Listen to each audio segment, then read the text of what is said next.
Before we begin, I would like to ask the indulgence of the commissioners here this evening if we could go right away to the audit contract, because we have with us this evening Kim Craven from Public Safety Strategies Group. If you recall, a couple of weeks ago, we did decide on who we were going to award the contract to, but over the last couple of days, we have been trying to iron out any issues or anything within the contract, and we've also sent this on to the attorney for his review, and he's also given us his thoughts. So if that is okay with the commission, I would ask both Kim and who was with you this evening? Rick Bailey. Rick Bailey, okay. If you would, go ahead. Okay. The process that we would like to have, I know one of the questions that we talked about was kind of the formation of it. So we would start with the interview process. We like to sit down with you, meaning the commission. The commission as our starting point, to really talk through what we have down for our scope of work, so that you get to ask us any specific questions that you had or make any additions. We are pretty flexible with our process, so as things come up, we'll find that we might ask for something that you talk about in a meeting. We might not know of a report or something like that, so we'll remain flexible, that even though we had the full list of documents that we'd like to review in our scope of work, there might be some other things that we didn't know that you had, so we'll take a look at those. We did ask for the steering committee or a working group, that's so that we can keep you informed. We can do that informally over the telephone, we can do a conference call with that, but it's so there's some connection that you have with our process as we go through it. And also, as we request a lot of data from the police department itself, sometimes there's glitches or complications with records management system getting data out. So we like to have that working group or steering committee, as we label it, in place so that you know immediately anything that comes up. So could be, like I said, electronically, over email, we can do conference calls with that. But it's really a way for you to keep tabs and full understanding of exactly what we're doing at all times. We do the interviews, both the internal and external interviews, after we get the data that we requested, so that way there we can take a look at some of the things and formulate our questions, and that would be done in concert with what we talked to you about at the kickoff meeting, and then formulating some questions based on that as well. The survey process as well, we would be reviewing that with you throughout the process. And then as we look at the different pieces of paper that we ask for, the policies and procedures, any records, any reports, the calls for services, actually some of the things that are on your agenda for this evening, we would be sort of building on that as each step goes. Then we would do a discussion about the best, the comparison communities. We might have some ideas on some to suggest to you. You might have already formulated some ideas of some places that we would like to look at. So we would go ahead and make an agreement on that. We did talk about it a little bit in our proposal. One of the things that we all want to ensure that everyone understands is that you've commissioned this study, so your department is going to be creating a lot of information for us to look at. We can't expect another comparison community to go through that same level of data collection. So we try to make sure that we're comparing similar items from across the board in the departments.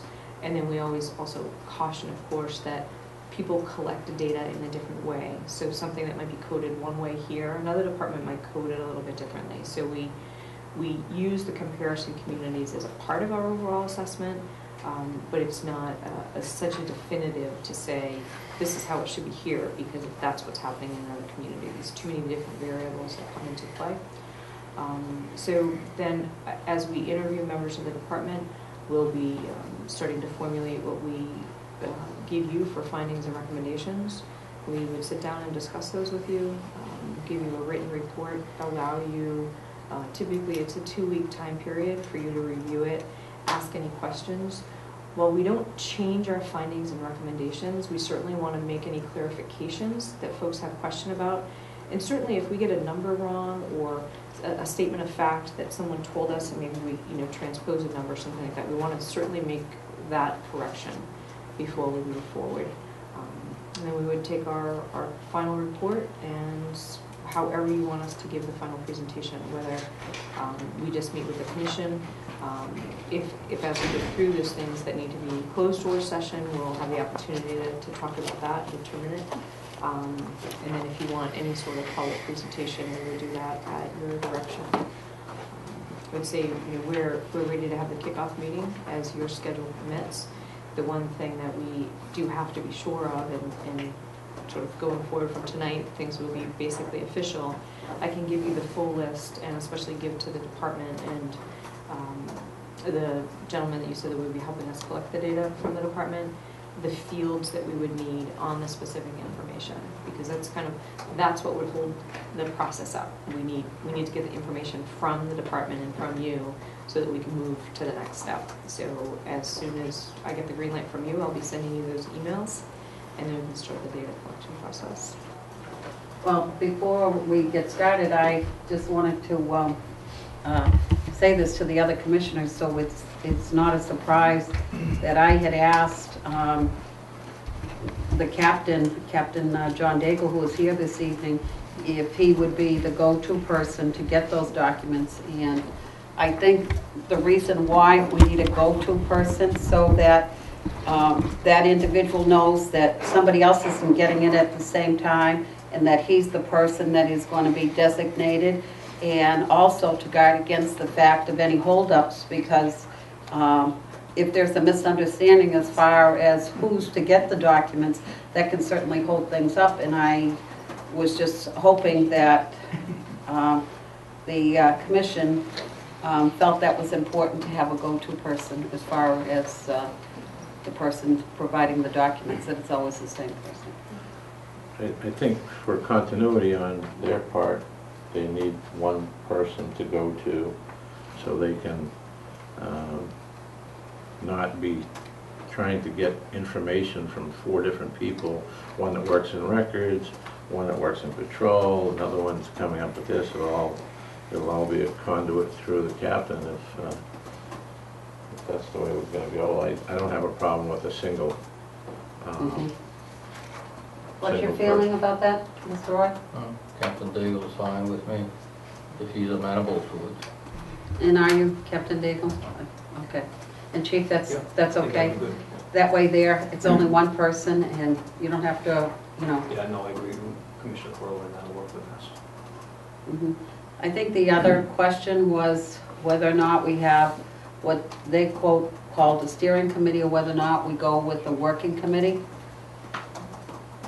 And you're talking about basically someone to relay the progress, or to keep us not only on track, but to keep us up to date as to what's going on. Is that basically the premise behind it? Exactly, because we ask for lots of information. Sometimes it can't be produced the way that we had originally envisioned, and we want to let you know right away. We don't want to wait until it's time to give you the findings and recommendations to say, oh, by the way, we had to change this process. We want to let you know about that and why, and sometimes getting together and talking about it might spark an idea for someone else to say, oh, well, what about this? Or, we do have access to this other data. It's just been a really helpful way to make sure that everyone stays on the same page, that you as the oversight body of the project stays completely up to date with exactly where things are at, and if there's things missing, or as we go through it, you might ask us to make an adjustment as well, and that's your opportunity to say, no, you've been doing this, but can you add this in, or, geez, just like over the phone and over emails, and you said, oh, can you interview just a few more people here? Sure. And that's our way to have that open dialogue, and that's the nice thing about the direct contact, is we can make those changes basically immediately. And the other thing I wanted to mention... I just wanted to clear it up. What's your thought process with regard to the working group or the steering committee. I don't think that they're necessarily going to make all kinds of decisions, but I think that it's not a bad idea to have the commission be kept in the loop as far as where they're going with this process, but I would certainly entertain any thoughts that anybody had. I don't either, but the thing that I'm thinking about that's coming up as we're discussing this is, I don't know that, can we make decisions without having a meeting? Now, what I'm worried about is that if we were to make decisions outside of a public meeting or outside of a non-public meeting, are we in violation of 91A? I'm kind of worried about that. We don't have. I guess the only thing that I can see, and it's exactly what she was talking about, what Kim was talking about, if they run into issues with regard to, say, based on the system that we have, that they're not able to access certain information, and there's a problem either because we can't format it, or I don't know, you know, whatever the reasons are, that at least there's a person that, you know, they can go to. I'm not going to say that person is going to make a decision, because that person would not be able to make a decision. Well, I mean, thinking out loud about this and trying to discuss this out loud, I think one person could, if two people on the board, the commission, were to make a decision, then I think we would have a problem. But if one is the go-to person and works in conjunction with the captain, I'm thinking that we would probably be on safe ground that, I mean, you're not talking major decisions. No. You're talking informational purposes, but if it comes to a committee and there's two or more of us on that committee, I'm worried It's perceived as a that meeting. it's going to be looked at as a meeting, that we're making decisions outside of the public or non-public arena that we're entitled to. And because there's three of you, you can quickly get to a quorum. Right, so it So- would only be one So- person. What if, and sorry, Captain David. Back to you, Captain, that potentially one of you from the commission, the captain, and one of us could meet maybe prior to the commission meeting, you know, at a certain juncture, or as needed, so that if something came up, we could discuss it, and then the representative from the commission, if there was an actionable item, Could bring it to the, Yeah, and I think that the person on the commission, whoever is spearheading it, along with the captain and you, can make decisions which aren't decisions that are required by a full board for informational purposes and for, I mean, you know, just contact information. I don't see a problem with that. I'm just concerned that we get, if we have two or more of us making that, then I would look at it and say, geez, you know, are they conducting business outside of the required 91A? is that agreeable to you, Commissioner Roy? Absolutely. Okay. Where was the Can I other? make nominations? Yeah, I worry about that. Those who want to volunteer, step forward. Yeah, I know. Okay, I made my point. All right. Okay. You have your answer. okay, yeah. Other questions or things within the, I think you had the opportunity to go through them, and if you would, I did. would you state them so we can either discuss them and, you know, decide how we're going to go about this? There were some corrections, you know, when I reviewed the scope of services, I sent some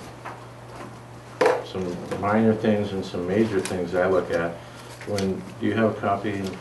She gave me a new copy. Yeah, I Oh, so you have an updated version? Could we get a copy of this, Chief, right now for the other commissioners? Were those concerns, I don't know if you had the concerns. I went if through they a were lot of forwarded. it. If you were, Here, just get, thank you. were you given a heads up on what I was concerned about the date. Obviously, that was, Yes. that was a mistake, not a problem, right? Right. I had a question about the steering committee. I think the areas where it said town, we changed to police commission. Yeah, And then I believe, I was concerned about the department interviews. yes, that's one you need to talk about, please. You wanted us to increase it. Well, I thought in our proposal that we wanted two things. One was to interview, or do exit interviews, if you will, of past employees going back to 2005, and to interview employees here, the rank and file, and that's anonymously, so that we don't have a worry, or that the employee doesn't have a worry that they're going to be talking, and if they were to say something negative or not in the best light, that they're not going to be held responsible for it. And I think we're going to discuss that as a commission. I'm going to make a motion later about that, that nobody is to be held liable. They're not to be disciplined for their involvement. They're not to be held accountable or disciplined for what they say. And it should be done anonymously. And I thought in the RFP we had indicated that, and the one we got back was they would be selected randomly and only 8 to 12. So I thought there was a difference there. Typically, we do the random, and then we give everyone the opportunity to anonymously respond during a survey. But we can certainly, if you can afford to have everyone come and sit in on meetings, we certainly can do more interviews because of the size of the department. That's not a problem. Then the exit interviews, we have that as stakeholders, other stakeholders and providers of information. We understand that you wanted those done as well. So we didn't have a question. So we might just be able to maybe put a couple additional bullets under there so that you feel comfortable that we're capturing 100% of your thoughts on that. Yeah. And then Rick will address the confidentiality piece of it. All right, but I just want to make sure that we're on the same page, that every officer that works here is to be interviewed.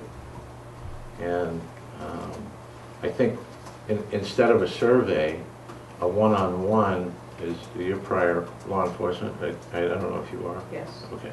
So you know that when you do a one-on-one, you're going to develop and get more information than you would if somebody would have filled out a survey, because it's a lot easier for somebody to start yakking than it is to try to fill out the form. And that, Commissioner, is a big part of what we do. It is obviously the data side and the statistical side, but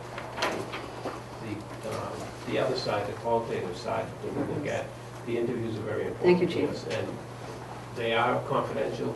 They're one-on-one interviews. And I agree with you. I think the written survey is also important because sometimes somebody just won't say something in a one-on-one. We tend to develop a good rapport with the personnel. Right up front when we interview somebody, we tell them that what they say to us is not attributed to any one person. If, what we'll say is, if we're interviewing the chief, for example, and say the chief says something that we feel absolutely is essential that we put in our report, we'll go back to that person and say, look, you said this to us, we really think we need to put this in, but we're not going to do it without your permission. Those are the type of things we do. We get things on an aggregate. We generally don't just hear the one, if there's a bombshell or something, we generally don't hear it once, we hear it many times. So it doesn't fall back to one person. Okay. And we're very cautious of that. And Joanne and I had talked about the interviewing everyone, and that's completely fine.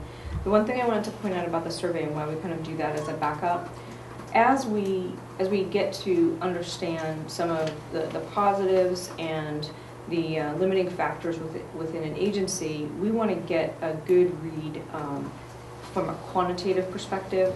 So we'll put in lists of priorities or something like that and say to everyone in the survey, now prioritize those. That's something that we can't really do in the one-on-one interview because it's not this standardized methodology. So that's why we combine both pieces Okay, so there'll be both. So if I understand correctly, when it comes to the interviews, or the employee input. There will be two. One would be a written survey, questionnaire, whatever, Correct. that they would fill out anonymously. And two, a one-on-one interview, and it would be done anonymously. I mean, you're gonna know who they are, obviously, Right. but that information will be given out, and their confidentiality will be kept regardless of what they say. Correct. The information will be taken as an aggregate and used in our findings, but it will, nothing that is said to us from an individual will come back to that individual. And I apologize. When you say as an aggregate, if you have 25 people that you interview, 10 give you similar answers or similar problems that they foresee, or they're unhappy with, or they're happy with. How is that formulated? You're going to look at it and say out of 25 employees, No, That's what we do with probably the not. survey. The survey part would be the, but on the one-on-ones, we'll say, we may want to address this issue because of information that we developed during our interviews. This issue arose. We're not going to say, 5 of the 10 or 10 of the 20. will the employee be able to tell you, instead of being a one-way dialogue where you're asking the questions, doing the Yes. interviewing, are they going to be able to turn around and say, listen, this is the issues that I see. These are the positives, these are the negatives, or I'm neutral in my Absolutely. thoughts. Absolutely, that's the most important part of those interviews, Right. is to to be candid. Because quite honestly, the employees of the police department are people who live here and they're going to be here when we leave. Right. So it's important for them to get what they need to say to help better the department and the department along. So yes, that's the whole crux of those interviews, is to get that information and I know what's on their minds and what they know. And That's why we Okay. also like to, when we talked about the random piece, in order for us to start to formulate all of the questions and the survey questions, we like to take that random snapshot and kind of get some ideas of what folks are talking about. Then we get together, there's a third person that we'll be interviewing as well. So the three of us will come on site, we'll go to separate spaces, we'll interview some folks and say, okay, here's some things that we're hearing. We get back together, formulate the full sort of set of questions that we have. Maybe we interview each of you individually, get some of the questions that you have, then formulate that into the larger process. And so that's why we try to layer it like that, because if we just said, okay, we're gonna come here for 2 days and interview everybody all at once, Right. then we don't have that time to really benchmark some of the things that are coming up, either as the positive or the Or you liberal don't piece have of the it. time to reflect at all. Exactly, so that's why we like to do that random piece, get some thoughts together. We have the opportunity as a team to talk about it. We might come back to you with a few questions. We might want to look at something in the data. There's all these different components that come into play. Then we can come back, do the rest of the interviews and the survey. Because to do the survey first, then we're not going to ask the right questions in the survey. So, I understand. yeah. Is it going to be maintained at 100%, at least an attempt? If somebody doesn't want to, obviously, they're not going to cooperate, and being confidential, they wouldn't have to, okay? But as 100% of the employees going to be interviewed? Yeah, and that was something with, Joanne had told me that was a request that you had, so. Yeah, and that's why I again bring this up, even in the revised scope of work, I don't see that. I'm looking at, it still says randomly selected members of patrol on all shifts and dispatch personnel, but it still says 8 to 12 individuals of the department. So I think that language needs to be changed. So we're aware of what the scope of the work is going to be. I'd also like to make sure with regard to, we talked about both the written survey and the interviews of the present employees, but I'd like to talk about, I don't know what you call them, exit interviews or whatever, or interviews of prior employees, okay? That was an important piece for the commission, that they wanted to see that happen. And I think basically in the beginning we said from 2005 on, is that what the commission still wants, or do they want to go back further? I just don't want Kim to, after the fact, or us to say, okay, we didn't make her aware of this, or whatever. I think Right. it's better to put it out on the table. If the commission has some wishes with regard to that, please express them now, because once we finalize these, and now that they're clear about, 100% of the employees interviewed in the written surveys, I think we need to nail down this so that they can frame it correctly, and I'm just asking. Did you have I'm sorry, I didn't notice. Do you people have a recommendation as to how far back you should go? Well, what we would ask first is how many, what is X, Right. right? So if it's 3, well, maybe you want us to go back further. Maybe there's something in your mind that is important for us to capture. And the other question is, have these folks been contacted already? So they may or may not want to participate in an interview. Right.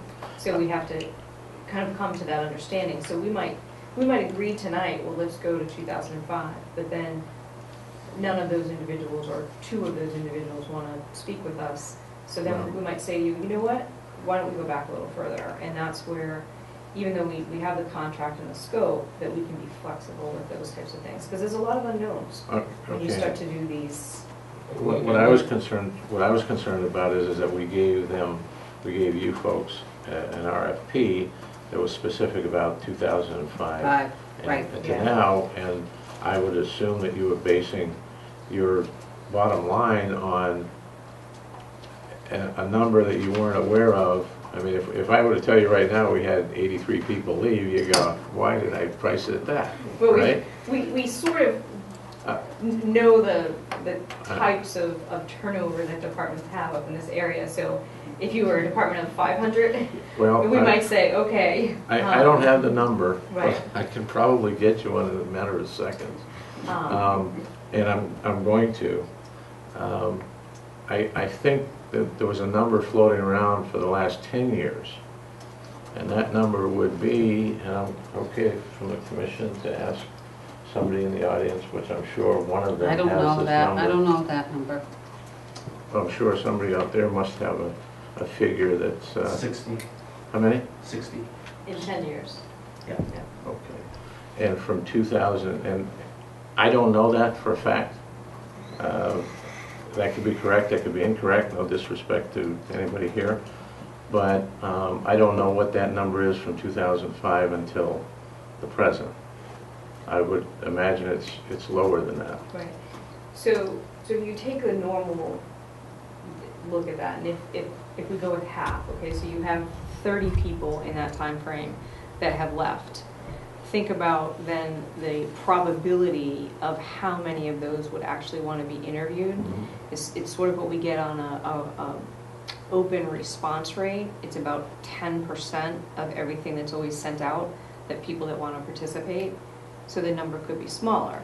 So that's a very small number. Right, or it could be larger. And that's, again, we're pretty flexible. And when we talk about hours and I work just want you to days, know up front yeah, what numbers you might be looking at. One thing, Commissioner, too, is if we're in there, and let's say 2005 is the number, and we've interviewed everybody we can within that time frame, but something in there is kind of gnawing at us, we're not just going to go away because we got to 2005.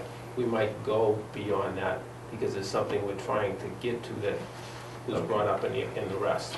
It's the same with the department interviews. A number is there because it has to be a number, but.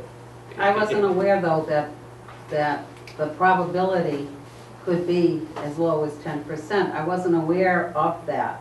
it could be, because we don't know why people left. It could be through attrition, it could be because they changed careers, it could be because they moved away.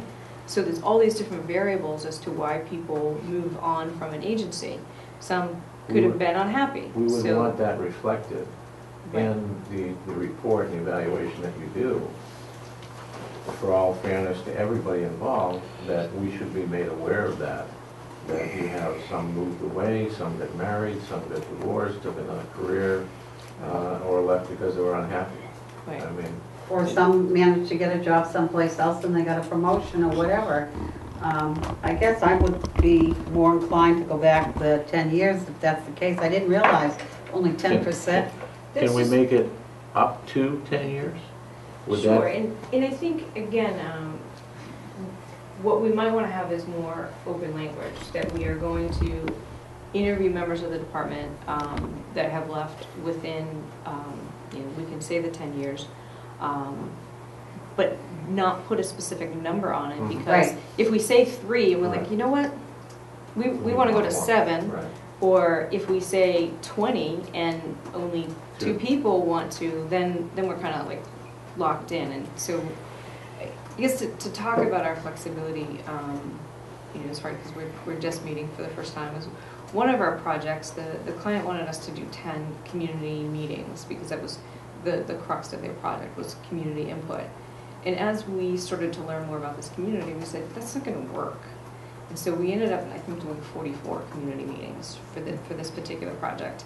We didn't change the scope of work. We just, when we work all day, and we understand that as you're writing the RFR, you have certain things in your mind, but then as the project unfolds, like I said, other things come to be, and this is our profession, to help communities and policing Now, what would you grow. need, if you were to go back that far, would you need like their last known addresses or something like Of course. that? Okay, Yep. okay. And quite honestly, at the interview process is, at some point in time, and that's part of the reason of having the steering committee or the working committee, is we may just get to a point, at some point in time, you just keep hearing the same thing, and you got what you need. Right, So So you don't have there's to- no need to keep going, you have what you need. That may be at 5, it may be at 25. And so that's Can we part of just- it. Can we just leave it up to your discretion? Sure. I mean, That's often what happens, is we kind of look at this perspective, and then like Rick said, sometimes there's things that are so evident, it comes out like right away, and then we might want to say to you, you know what, okay, we know this, so we'd rather formulate for you the findings and the recommendations based on that, rather than just interviewing everybody and hearing the same message over and over. Or if there's this, sometimes we'll start doing interviews and there's a left and the right, and there's no in between. And so within the first few minutes of the interview, we know what perspective someone's coming with, and then usually we hear the same anecdotal information over and over and over. So what we say is like, okay, there's anecdotal, and now we need to look at the data, or we need to look at a policy, or we need to look at an incident report, because that's where we get the better value for you in our recommendations. So hearing the same thing from 25 people is really for us no different than hearing the same thing from 5 people. We're going to look at that and evaluate Okay, why it is that someone feels a certain way. okay. Regarding prior or past employees, is there, I'm not trying to, throw stumbling blocks here, but I'm wondering, is anybody going to get upset that they're being contacted, and is there any expectation of privacy or getting these, if they have unlisted numbers, or how would you try to contact them? Would you send them a letter? So here's 2 ways that we can do that.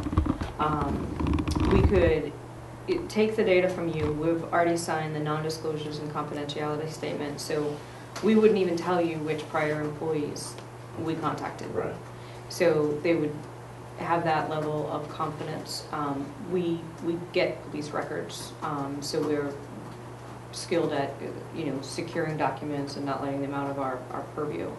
So we could create the letter, then with your approval send it, or we could not know the individual's names. We could just do the same process, get the letter approved, you approve it, we prepare it for mailing, and then someone here, potentially Captain Daigle or whomever, actually puts the labels on the envelopes and mail them, so we wouldn't even know unless they contacted us who the individuals were, and that's sort of a decision point that you could make.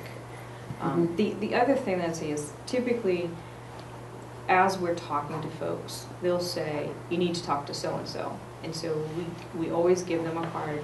So one, if there's something that you thought of later on that we didn't discuss today, or as the process goes on, there's more information that you want to share, contact us. We always ask every person that we interview, is there someone else that you think that we should talk to? And so that's sometimes how we can make a connection as well. My thought is that we should cut out of the loop, if you will, the captain or anybody from the department having any type of contact or doing any mailings, that sort of thing. I think it should be, yes, I think that once you have that information, I guess if somebody were to object to it, I guess we'll hear about it. Well, I think that all they're that being information conscious. is public information here anyways, that anybody could probably. Right, finance has the records, obviously, of all employees. All right, so that's something, I mean, that just popped up when I started thinking, I didn't mean to throw that out there, but No, that's okay, is that I'd rather be it? safe than sorry. The other thing that we can do as well, for confidentiality reasons, is we can give them an online portal to go to if they don't feel comfortable talking to us directly, but there's something that they want to share, sort of the same So way you that could we do include that in the letter? Yeah, give them the link so you can go here and correspond with us. Okay. Any other issues or questions that came up as a result of this? Confidentiality, the town government and community interviews. Yeah, Um, we weren't gonna do that. What that's in here, it says you're gonna interview elected officials, the police commission and I think selected. I mentioned that. Yeah, and that was the one thing we wanted to talk about. I guess they want to know why you wouldn't want us to. As part of a stakeholder, Mhm. we typically have those individuals because they might look at things from a different perspective or have different information. I know Joanne said that typically folks will come right to the commission if there's an issue. Right. We have a unique situation here in Hooksett when it comes to the town council and the police commission. The authority does not lie with the town council or any elected officials, and they have no control, so to speak, over what happens with the commission. And I think that's a great idea for one reason only, is you don't get politicians or political pressure being put on the police department or the police commission that would cause decision-making to be one way or the other. So we're in a unique situation where, although we're appointed, the police commission is appointed by the town council, the authority rests strictly with the police commission. Part of our mindset when we put those lists together is, when we've done our study and we present it to you, what we don't want is somebody to raise their hand and say, look, you didn't say this because you didn't ask the right people. That's what we try to avoid at the end. We don't want to miss something, so we try to bring in as many stakeholders as possible so we don't miss something. But when you're talking about elected officials, can you give me an idea about who you're talking about? Would you be talking to, say, just the town council that appointed us? Or would you be talking to, say, budget committee people? Would you be talking to, say, Probably more like a board of selectmen. that's the town council that would The be. Town council, that right. those folks, because what, they represent citizens. They're That's right, they elected represent citizens. the whole community. So they may Right. have information that their constituents have given to them in regards to the police department and the operations that they may not have brought to you, but may relate to us. And that's what we're looking for. We're not looking for them to be political with it. We're just looking for information that they have because they are in the community. They do see, hear, and listen to people. And we've worked with police commissions that are both elected and appointed in various forms of government pieces. But again, as Rick was saying, we like to make sure that we're inclusive. The other thing that we didn't want to exclude that, because if, say 3 weeks in, we find something and someone says, oh, this person is aware of it and they happen to be one of those elected officials, then we're coming back to you to say, you know, we're hearing some information and we've got to interview this person, but we specifically eliminated them. It's again to be broad, and it's not going to be so onerous a task that it's going to take away from interviewing the law enforcement folks or reviewing all the documents internally. But it's more that, you know, that big catchment. So it's not our focus, but it's a piece of the stakeholders. Now, what about selected community stakeholders? Who are we talking about there? We would work with you on that. But typically, when you think of who the stakeholders are from a police organization, you're looking at schools, probably interface with the fire department, public works, areas that might have impacted the operations of the police department, or that might have a perspective. So it could be someone that runs youth programs. It could be someone from the Council on Aging. So that's a little bit of, again, that give and take for as we learn more and say, okay, so there's information that we're getting that we need to look at this type of person. Or maybe there's something procedural and we say, there's a connection here with courts, and so we want to talk to someone, a clerk at the court. And it's a little bit not scientific, and it evolves as each community's perspectives evolve with that. So again, it's that broad group, stakeholders. It could be media. There could be good relationships with media. There could be bad relationships with media. There could be something that really impacts your operations. And we don't know that 100% until we start looking at information and interviewing folks. I guess, what's your thought process with Well, regard? now that I understand, I've got an explanation on it. I It's don't not have a problem? Is it a problem for you? Not Okay, we'll leave that. Let's see. Confidentiality agreement. Where's the confidentiality agreement? The confidentiality statement is at the end. It's Exhibit D, This- page 11. yeah, thanks. 10. Page 10. I get page 10. No, No. I'm not a school teacher. It's just you have to insert the word "to," I think. Do you have a copy there? Under the confidentiality agreement, number 2, PSSG agrees not disclose the data. Not to Yeah, disclose. okay. So it's a simple typo, but and under 3, It's not to use the data, I think I just got to review to see if it was changed.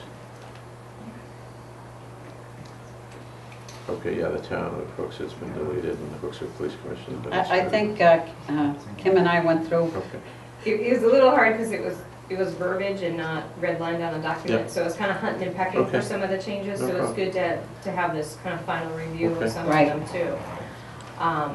The other thing I wanted to mention, the insurance binder is to the commission and to the town. right, both, Right, so I just wanted to point that out, that we have to insure both of you. right, And right, that's why we were kind of using the town globally to encompass you. right, right. As long as now town council is okay with it all saying the commission, but the binder being with the commission and the town, we're okay with that too. Right, this is the old, this is the new. yeah, I want to destroy this. We're good with that, right? yeah. Shredder, please. Okay, I don't have any others Do you, Commissioner to Roy? review. So given those, you can email them to me, and then you can send me a snail's copy. Okay, sure. Did you want to? Oh, the kickoff, is that what? Well, there's two things. Just so that town council has a final review while it's electronic, will you be able to forward your town attorney? Yes, we did forward the town attorney. Right, but did You want the comments from them? Yeah, so let's make sure that we have that in the loop, and that once we've made any final adjustments, that when I send it off to you, that you could forward it to them before we print and sign a copy. To the town council? Yeah, Okay. that way they're not seeing the interim, the draft piece, they're gonna see the final, and okay that, and then once I get their okay, I'll print it, sign it, and send it back to you.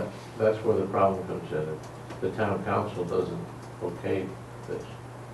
No, but she just wants it for them to look at, doesn't mean anything. The attorney, town attorney. No, it's not I thought the you said town town, council. okay. The person we're talking about is the commission attorney. Yeah, it's like the a commission council attorney. form of government, so. Yeah, so it's like when it's council commission So we talks to have, attorney, we and you have talk our to that own board. attorney, and they have an That's, attorney. that's the person that I want to review it. Okay. Okay, and that Yeah. person has, so I can send you those. Okay, perfect. And then those corrections that we need to make or whatever, or if you have any questions about it, we can go back and forth, Sure. and then you can send me the final revised and we can sign Right, it. Now we need to talk about the kickoff right. So we did a little bit of that tonight, Right, which is fine. But then there's kind of two things to put in play. Sounds like we're in agreement on all the fine details. So I can start sending to you, Commissioner, the list of all the detailed information that we need in the format. And then to facilitate it with Captain Daigle, we'll do, spreadsheet of all the fields and things that we wanted, the data, have a chance to review that. And then, given all of you probably can't come back together from what I'm hearing for the kickoff meeting, we would have to individually interview each of you. And so we could probably do that, in combination with one of your meetings here, individually. Like if we do someone before the meeting and then someone after the meeting, or however you want to work that comes into or you your could schedule it one day that you're probably here for interviews or whatever works. We want to start with you, Oh, okay. and then on that same day, maybe the captain. And again, it's that we don't want to then jump into some of the operational interviews till we've had a chance to make sure that we get all of you. Well, can I ask the other protected two too. commissioners, if, before Kim leaves tonight, can you kind of give her an idea, a little bit of your availability, if you know, and if you don't know, you could send it on to her, that would help her, because she's, Can this be done telephone, over the telephone? Prefer that it's not, especially with each of you. Some of them, if we have to, we would do, but this is your project, so we'd really love to be in the room with you. Gotcha. We get and- much more. I understand. And also, That's what I'm because afraid of. of, I'll give you each a card, because of perspectives, Yeah. hearing No, things I differently, can- we like to all be yeah. there, and so when you have 4 people, I don't have a it's all trouble, in that, it's I don't have hard. any problem setting up a time to meet with you. It's, that's not a problem. I just want to make sure that we understand that, I don't know what is a so-called management study. That term's been put out there. And there's been studies of other places in the past. I think I've been told that there was a management study done here prior. Whether that's true or not, I don't know. But what I'm concerned is that it encompasses everything. And that's why we included the former employees, if they're willing to talk, current employees, if they remain anonymous, the issues that they might have, and as well as, like you say, the cost of, do we have enough people for the size of the town? There was another concern, I don't know if it got changed, that we were talking about doing you're going to compare to other towns in the Northeast as opposed to New Hampshire. And I have concern about that because things kind of change when you cross the state line, although that state line is moving farther and Yes. farther up. But, and that's nothing derogatory towards our neighbors. What I'm concerned about is it's a different way of life.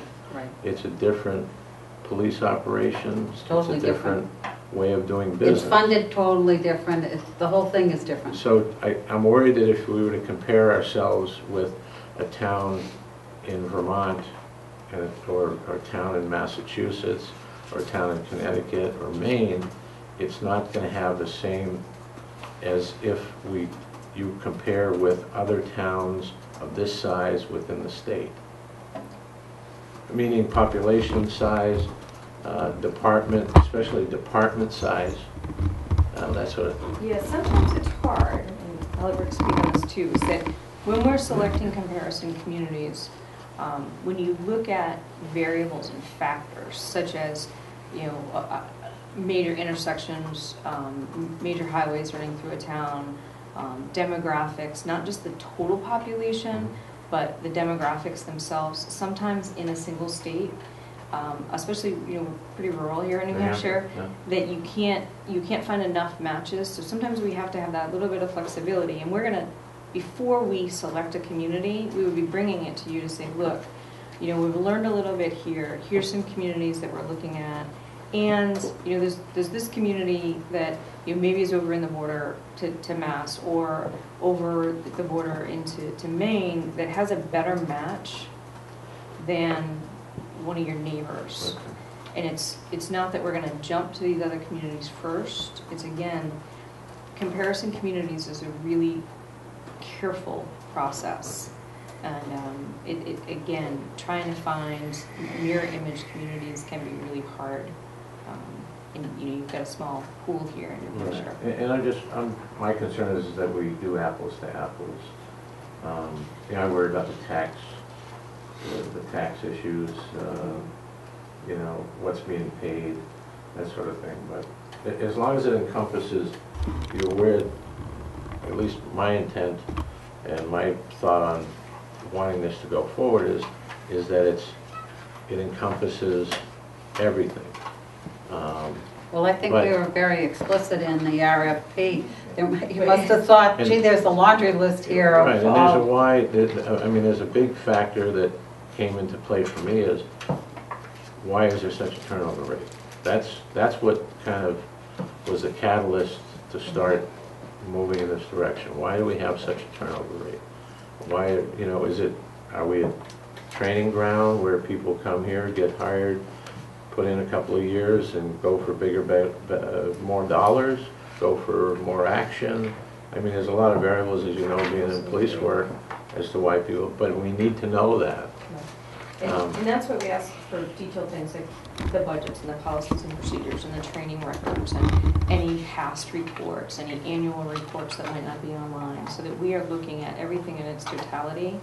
And that's why, again, back to the interviews, that we're just not looking at anecdotal information. We would try to quantify some of that. Look at management style, that sort of thing. What type of management style is happening, discipline style, that sort of If we thing. look at discipline, we'll look at command structure, we'll look at span of Grievances. control, we'll look at, I mean, we'll look at left and right, up and down. That's what we're looking for. And a lot of what you're talking about now, that's why it's so important for us to speak to the major stakeholders and the commission first, one-on-one, so we can get those things. Because I'm sure all three of you have some differing opinions on what you're looking for and your reason for doing this. And it's really important that we get those things. Okay, I'm good. are you good? Yeah. Okay. Are you gonna come back and give us the dates that you have in mind, and then we'll tell you whether or not we're agreeable, or? Yeah, or if, you know, It might be just easier for you folks to To get go to you our point of before or contact. after a commission meeting. Okay, I'll certainly get a hold of you. Right. You and I have been communicating. right. That's not a problem. And her email address is on here, so. And if it, And she responds pretty quickly, I have to say. I appreciate that. yes. And so the other thing that we sometimes do as well is, you know, we, just looking at the agenda tonight, it's like, well, there's some things that are pertinent to the study, so we might show up at commission meetings too, just to hear discussions, because that's informative, and that's like, it's not detailed in our scope of work, but that's a data collection process of stakeholders too. You have to keep in mind that we're only supposed to meet once a month, the third Tuesday of every month, so I don't know how that plays into your, So we might Time keep you element. before. you know what I mean? We'll- Right. So, That is supposed to be the schedule, but let me tell you, we don't adhere to that because we have so much that we can never get it done. And maybe, I don't know, I'm not going to tell you your job, but maybe that's going to be one of the recommendations. You know, because it seems like they want to get out of here by 9:30, but, you know, Sure. they claim I keep them too late. Is that right? And one of the things that will hinge on how quickly we can move too is after I get a chance to talk one-on-one with the captain about, getting some of it, and, everyone has to recognize that this study itself is gonna put a fair amount of workload on the captain, to Well, I already coordinate spoke to that, him, I already spoke to him about it. Can, Yeah. can, while we're on this topic, and before we close out of this, I don't know if an order needs to be put out, or if it's a motion that we should make regarding the, like I said before, the confidentiality, the no retribution, no disciplinary action to be taken against anybody that participates in this. I don't have any problem with a motion like that. But I don't know if it's, that's the type of motion that I'd like to make, because I want to make it clear to everybody that is an employee, from the chief down to the lowest seniority of a patrol officer, that their involvement, I would like to see it 100% involvement and 100% honesty on their part, and say what they want to say and answer questions, and do it anonymously. It's not to be held, and I know you're going to set to that standard, but I want them to know that because of their participation and their candor, that under no circumstances will this commission tolerate any disciplinary action for doing so. Is that your motion? I'm gonna have, I know that's where I'm going with it. I'm gonna have to cut that down quite a bit. I understand that, but You want Dawn to? We do. I mean, wait until you tell me Yeah. completely. We open all of our interviews with something very similar to what you said. We make it very clear, Right. because it's important. We know, it is, we know, especially police officers tend to I know. keep things close to And the I best, know- and we I understand know that. you'll abide by that, and I'm not saying the department would, but I want to put it out there on the table, and I want it to be known from the rank and file and the command staff that there will be no discipline, no retribution, and I will accept a motion like So- that if that's what you want. not that I'm saying that that would occur, but I want that to be, I want everybody to know that. Okay, why don't you make Okay. that motion? So I'll make the motion, Dawn, Mhm. that, boy, There be no retribution? that under no circumstances will there be any disciplinary action taken against any employee of the Hooksett Police Department for their participation and candor in the audit that we're conducting. Or interviews? I'm sorry? Or interviews? That includes all forms of communication on the employee's part. Does everybody understand that? That motion? We can have a reread it.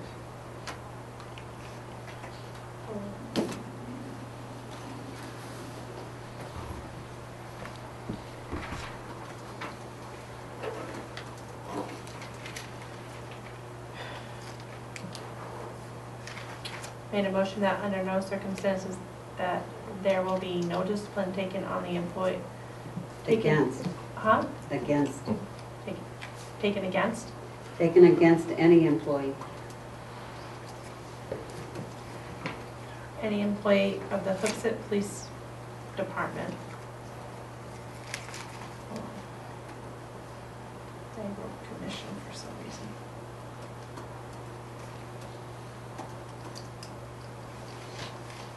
On the, For their part in Their candor. participation Participation.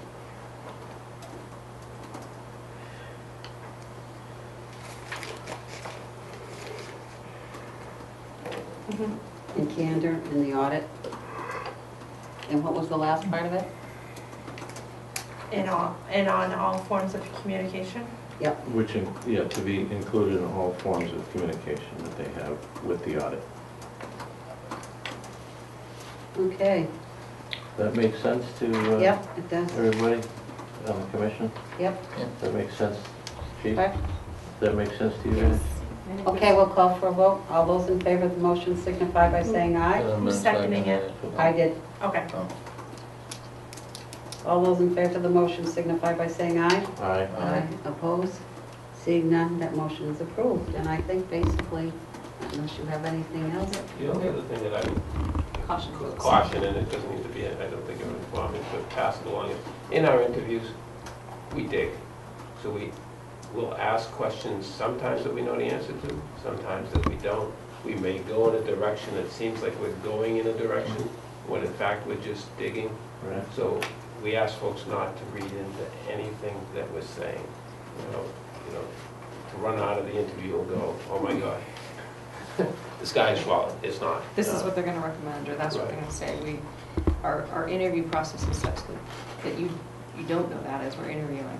So we're collecting the information at that point. One thing we do as a team, we try very hard, and we do a pretty good job of remaining unbiased through the entire process. We generally don't talk to each other very much about what our thoughts are.